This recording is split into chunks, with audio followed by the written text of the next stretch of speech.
Dans l'Ancien Testament, Dieu demande à ce qu'on lui présente tous les enfants mâles à partir de 8 jours. Il y a une raison à cela. Dans cette parole que je vous ai mise dans un short, il s'agit d'une logion de l'évangile de Jésus-Christ selon Thomas. Voilà ce qui est dit.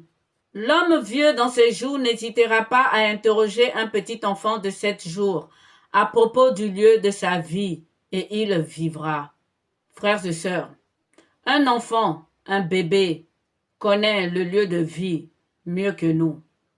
J'ai pris un exemple, celui de Jean le Baptiste lui-même.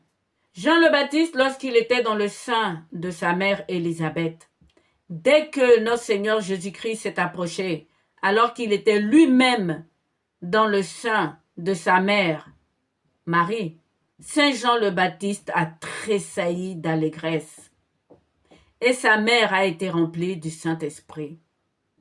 Saint Jean le Baptiste, dans le sein de sa mère, était dans le lieu de vie et il a reconnu Jésus-Christ qui dit « Je suis la vie, le chemin et la vérité ».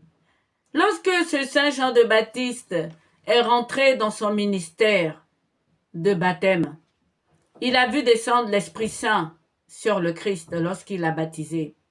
Et il a dit, celui qui m'a envoyé faire ce baptême, c'est-à-dire Dieu, lui a dit, celui sur lequel tu verras descendre l'Esprit Saint, c'est lui qui baptise du Saint-Esprit. Donc Saint Jean le Baptiste, dans son ministère, avait eu besoin que Dieu lui-même le lui confirme.